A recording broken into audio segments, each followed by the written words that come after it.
Bonjour à tous. Aujourd'hui, nous allons nous intéresser à une grandeur très particulière, le temps.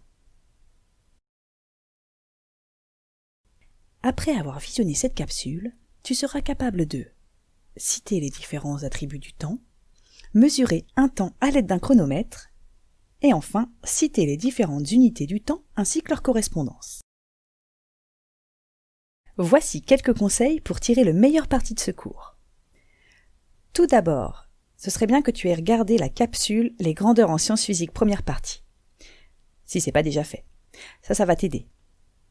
Ensuite, tu auras besoin de ton cahier pour prendre des notes et écrire les questions que tu pourrais avoir. Nous y répondrons en classe tous ensemble.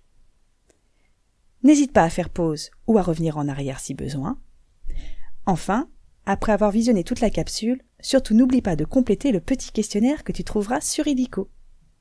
Allez, c'est parti! Notre perception du temps qui passe est très variable. 3/4 d'heure de devoir semble passer beaucoup moins vite que 3/4 d'heure de jeu. Et pourtant, dans les deux cas, il s'est écoulé le même temps, 3/4 d'heure. La sensation du temps qui passe a besoin d'être raccrochée à une grandeur, le temps. Le temps en sciences, c'est la mesure de l'évolution des phénomènes.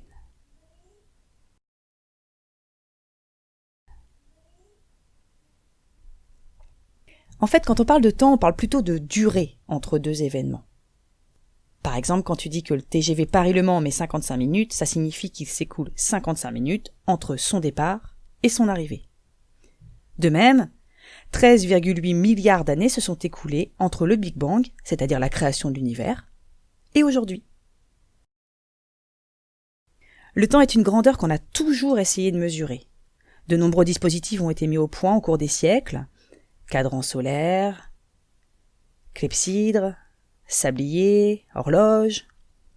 De nos jours, l'appareil de mesure le plus utilisé est le chronomètre. Un chronomètre, c'est un outil assez simple d'utilisation. Il possède en général 3 boutons. Un pour changer de mode, alarme, minuteur, chronomètre. Un pour démarrer et arrêter la mesure. Et un dernier pour remettre à zéro. Voici quelques conseils pour effectuer une mesure de temps comme un pro. Imaginons que l'on veuille mesurer le temps que ce freerunner a mis pour effectuer sa figure.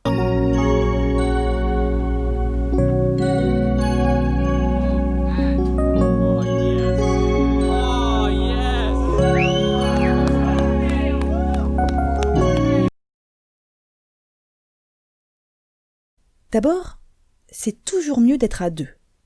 Un pour signaler le début et la fin de l'événement, et un deuxième pour manipuler le chronomètre. Effectuons maintenant la mesure.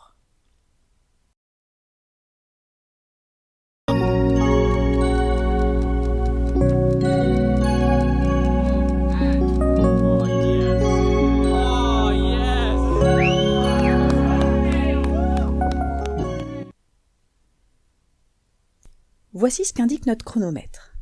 Comment coder cette information? Bon, c'est assez simple. Le premier nombre indique les minutes, ici c'est 0. Le deuxième, les secondes, ici 6. Et le troisième, les centièmes de seconde, ici 36. Le temps mesuré ici vaut donc 6 secondes et 36 centièmes. On peut donc écrire petit t, qui est le symbole de la grandeur temps, égale 6,36 s pour seconde. Enfin, dans l'idéal, et surtout si on mesure des phénomènes de courte durée, il est préférable de recommencer plusieurs fois la mesure et de faire ensuite la moyenne des valeurs.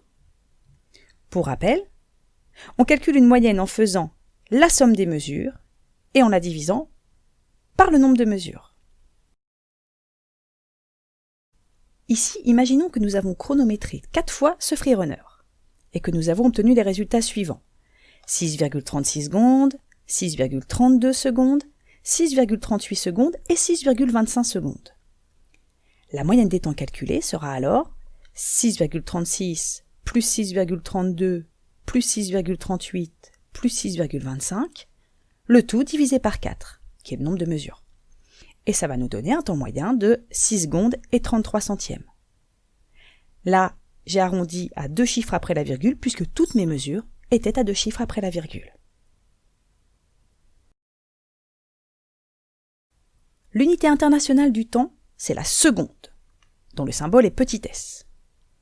C'est cette unité qu'il faudra utiliser dans tous les calculs, par exemple.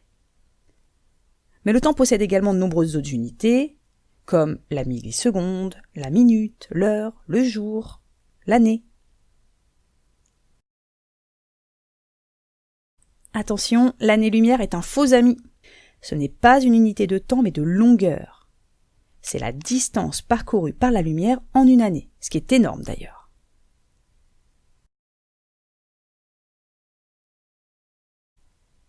Convertir un temps d'une unité à l'autre peut sembler difficile au début, mais avec un peu d'entraînement, tu verras que ça pose pas vraiment de difficulté. Il suffit de se souvenir que une milliseconde vaut 1000 fois moins qu'une seconde, qu'il y a 60 secondes dans une minute, que l'heure comprend 60 minutes, et que donc elle comprend 60 minutes fois 60 secondes, ça fait 3600 secondes, que le jour compte 24 heures et que l'année compte 365 jours, 25. Le virgule 25 provient du fait qu'on tient en compte l'année bissextile. Résumons un peu ce que nous savons sur le temps. Il s'agit d'une grandeur simple, c'est-à-dire qu'elle peut être mesurée directement, par un chronomètre. Son symbole, c'est petit t, t minuscule. Son unité principale, c'est la seconde, de symbole petit s. Il existe d'autres unités que tu connais. Et voilà, tu disposes à présent d'un outil de plus pour faire des sciences. N'oublie pas de noter tes questions à l'arrière de ton cahier et de répondre au petit questionnaire sur Illico. À bientôt!